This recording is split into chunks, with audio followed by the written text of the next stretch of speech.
Morning everybody, it's Malik B coming to you. I'm just setting up my video on my phone. So I'm going to be coming at you with a two-part series. Some of it you'll see from the GoPro, some of it you'll actually see from my cell phone video.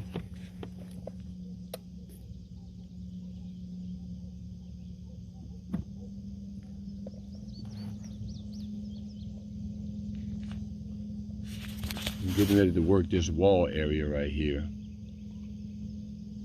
I'm going to cast this Senko worm for a little while. Got a nice overcast. I hope it stays like this for a little while. I haven't seen the sun pop through yet.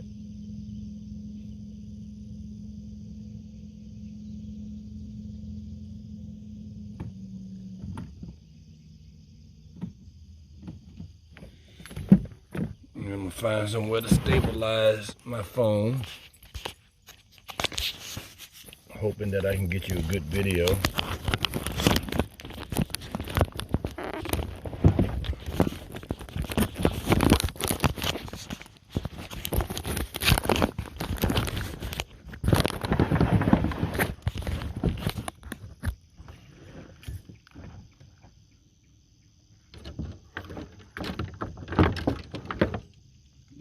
Too open face. I got to get rid of this towel.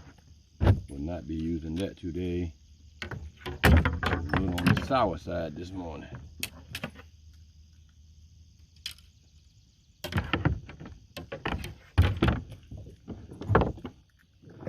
Okay. We're gonna get started. I'm gonna throw down this area here. This bait cast is sinking a Senko worm, 4-inch. Black and blue speckles.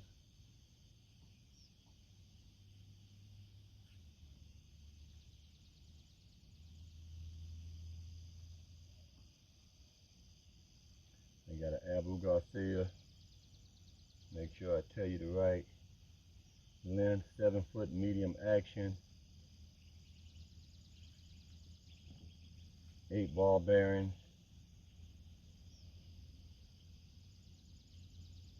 I want to see what my ratio is.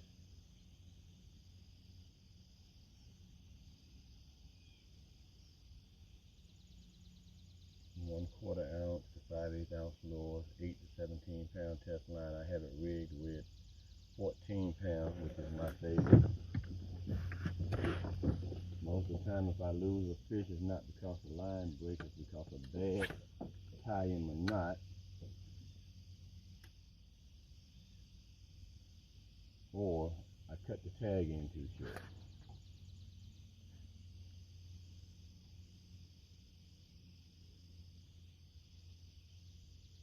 Yep, rocking that Malik B.Outdoors again this morning. Different color. We'll have them available for you sometime soon.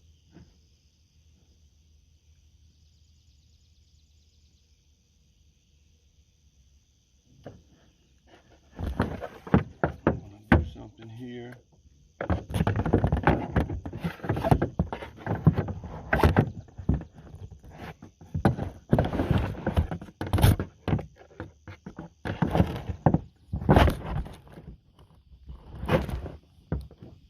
Just try to jack my camera up a little bit. Get out these rocks. I don't want to tear my trolling motor up either.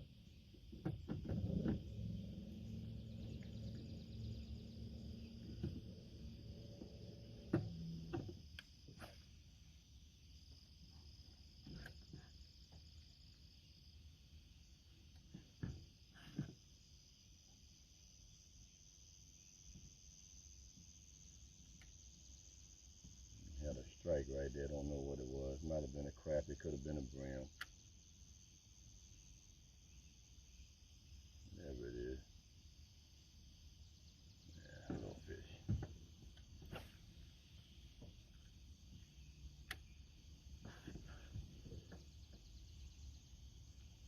The way I handle this bait caster, you would think I had a scope on it. I can pretty much put it anywhere I want to. And I pretty much do put it anywhere I want to.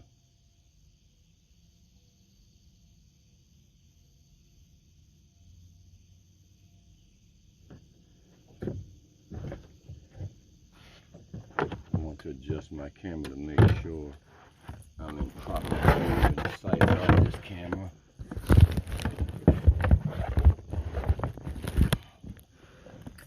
Yeah, I think that'll work right there.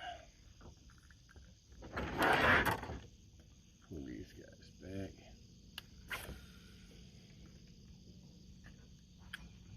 That's right down the shoreline.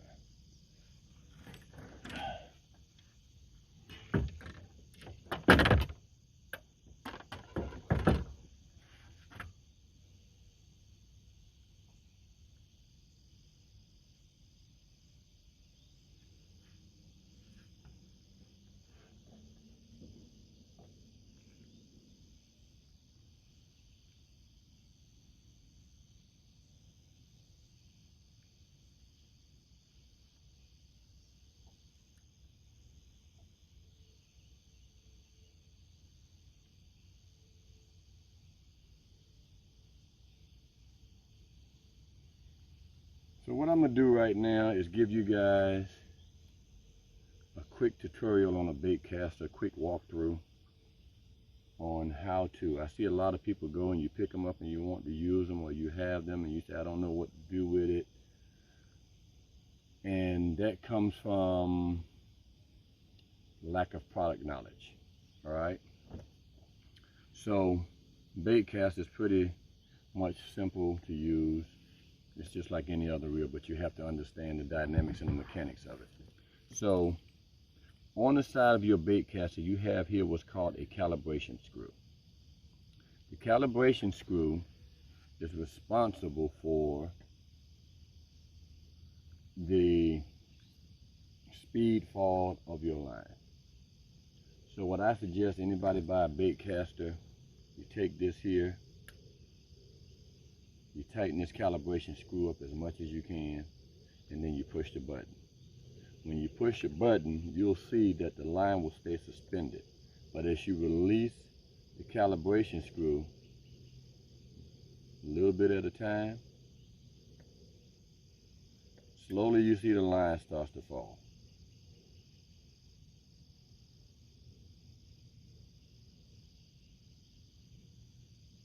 There it is.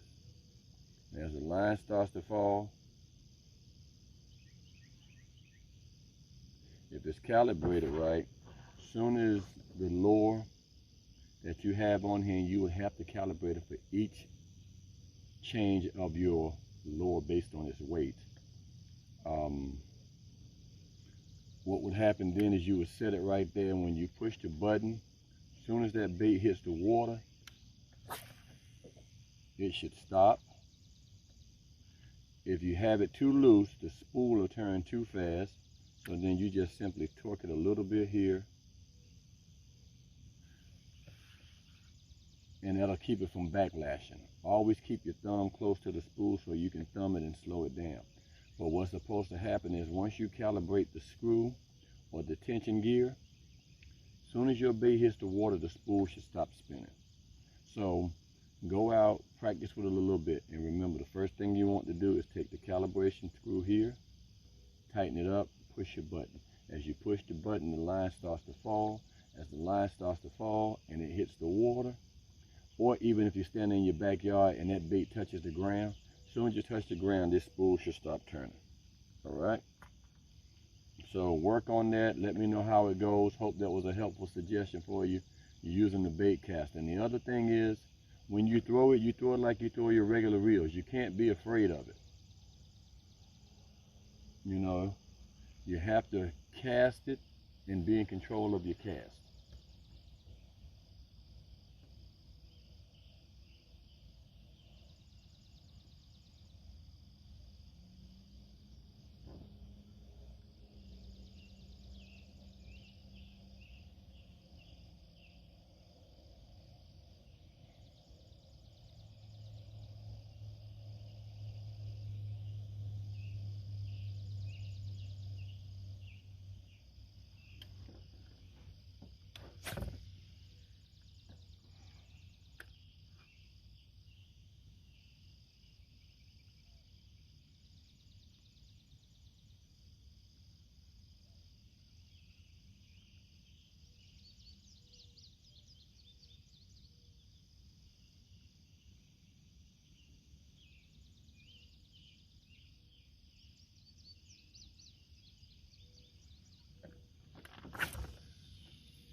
Some action right there. I know it ain't nothing but a brim, maybe a crappie. I'm gonna toss in that area just because. Might be something chasing something small. Big fish maybe.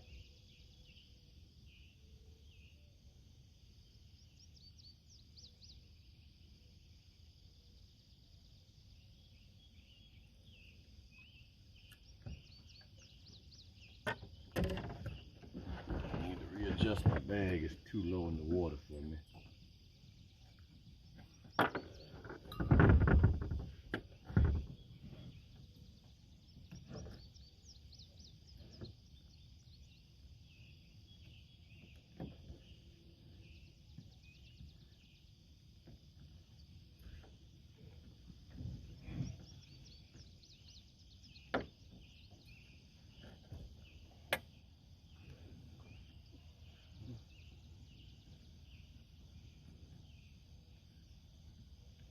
Yesterday I came out, I caught one crappie.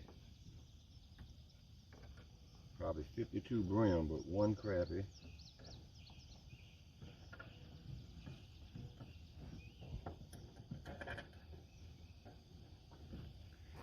All right, so let's see what's working on this morning.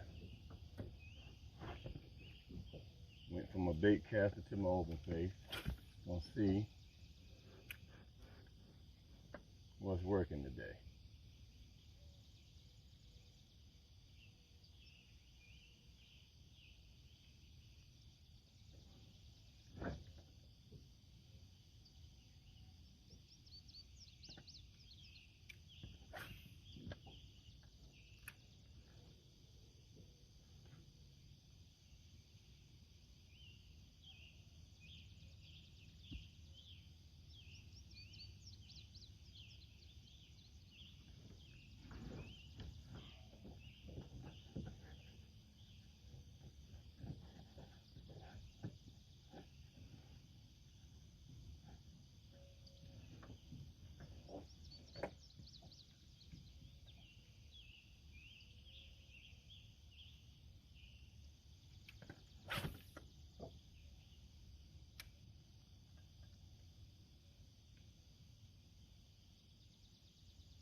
Felt like I had a strike, wasn't exactly sure.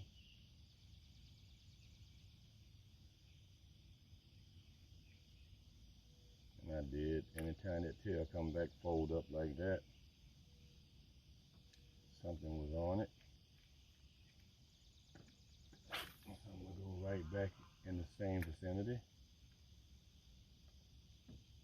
Let it drop a little. Give it a few pops.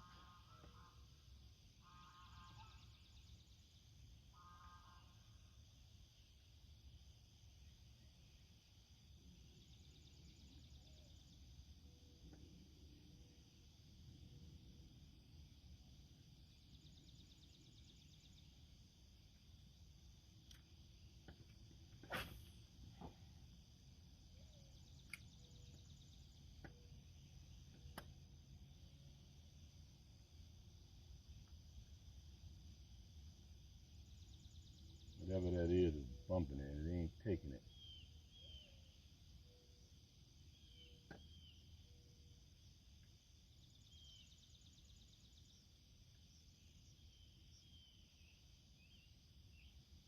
For the most part, I feel like that's Mr. Crappie down there.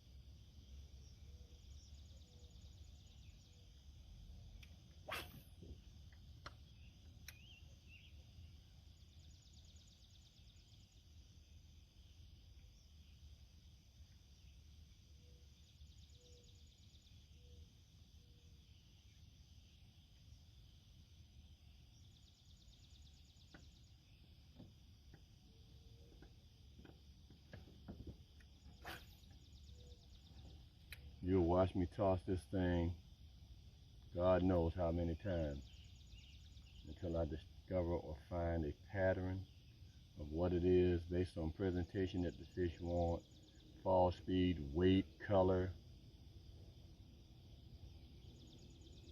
a bunch of variables that you got to go through. So, like I said, for me, the most part, I can come out here some days, and if I catch nothing, I'm not disappointed. Right, oh, I had that one right there. I'm not disappointed. I can still fish. I went out here and got this one, little bass he kicked off. I'm not disappointed at it either. But it's all about being out here, enjoying yourself, having a good time. Discoveries, what works, what don't work. What I did today was different than yesterday, and vice versa. What I did yesterday might not work today.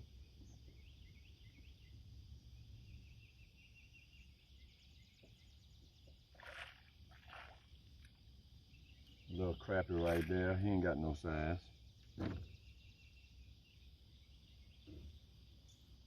I'll put him in my bag, not because I want to keep him, but I'm gonna keep him out of my way and see if I catch anything different or anything bigger.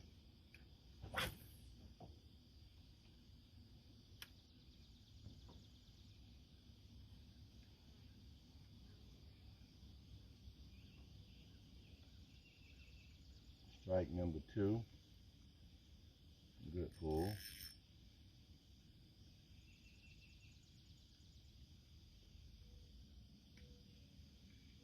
Good tug, let's see. Shell cracker, nice size.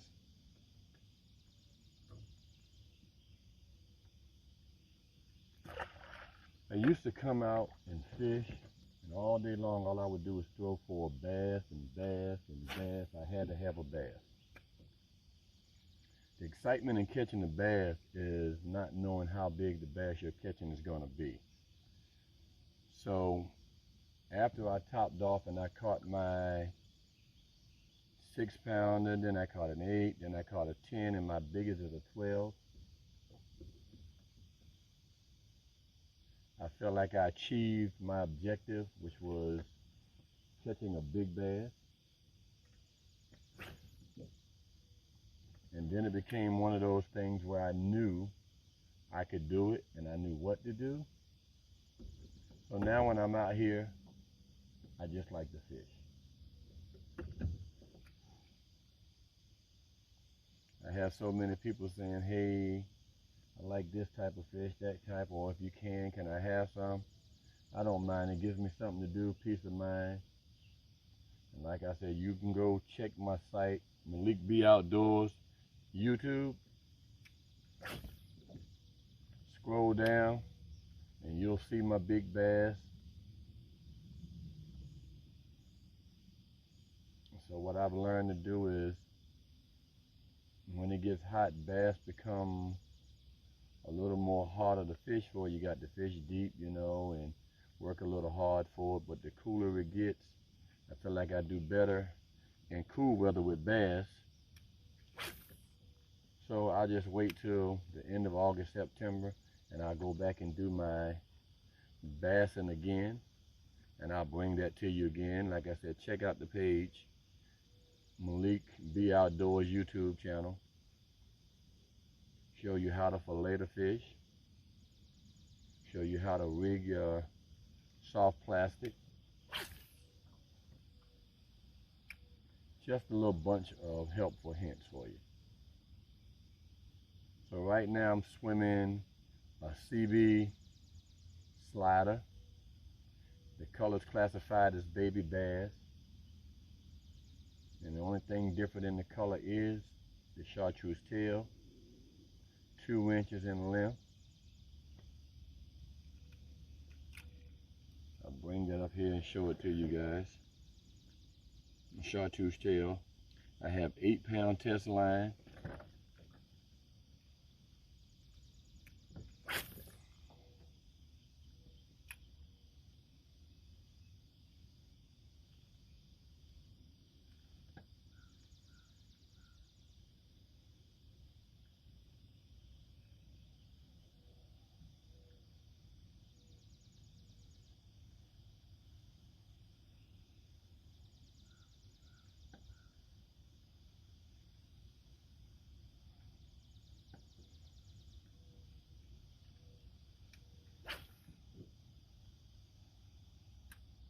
and I have this rig with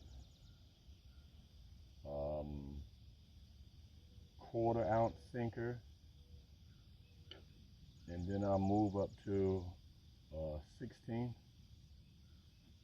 which is just a little bigger.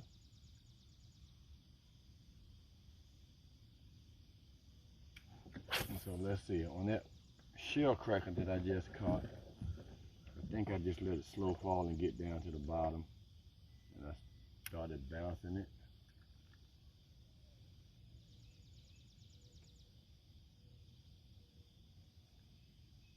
Got a light breeze this morning. It's supposed to be pretty warm today.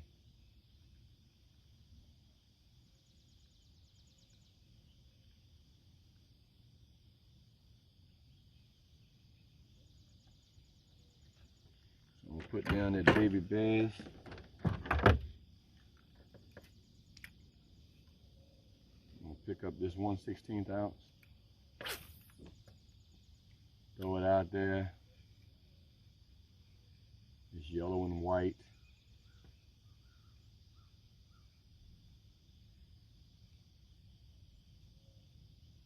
Had a strike.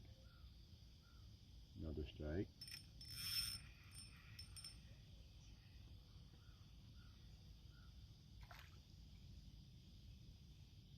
Catching the small crappie this morning.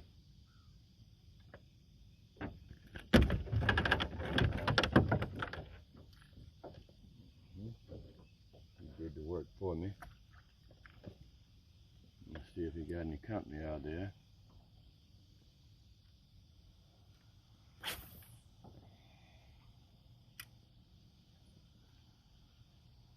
And what I'll do is I'll sit here and let the boat kindly drift on its own until I get in the area where the action is really good, and then I'll drop my anchor just to keep me from moving. That one got off.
So my retrieve that I'm doing now, I moved up to 1/16 ounce.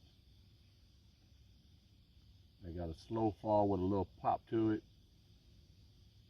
And what I'm finding out is they're hitting it on the fall.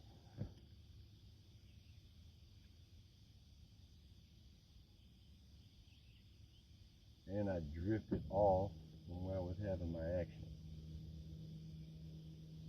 So when I come out here, I have ways and methods that work for me that may not work for, everybody else. I have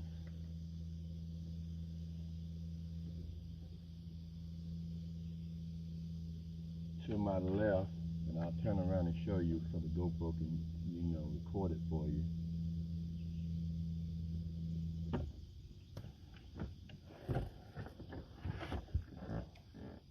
There used to be a tree right there, if you can see that tree trunk.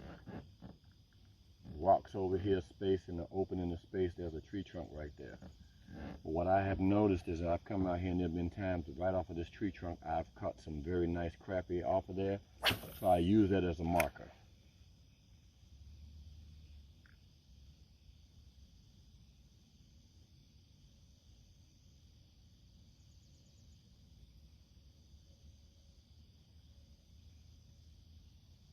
I'll come to the same place sometimes to see, you know, if anything's happening in that specific area.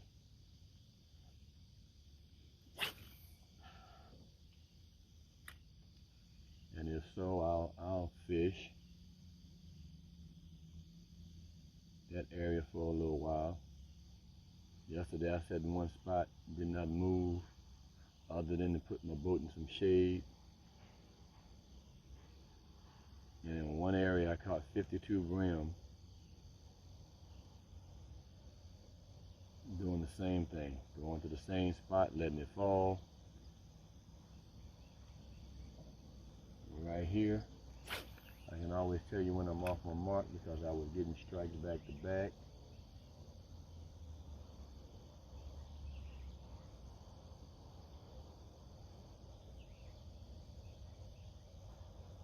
When I'm out here, I never get discouraged, ever. I'll go through my bag of tricks, see what's in there, what's not working, and we'll try something else until we find what is working.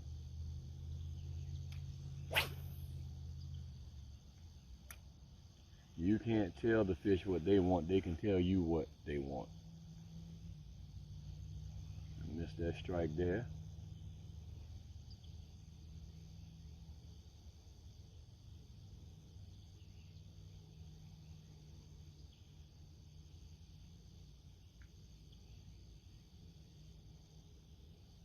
More than likely I'm gonna drift back out there into the open water.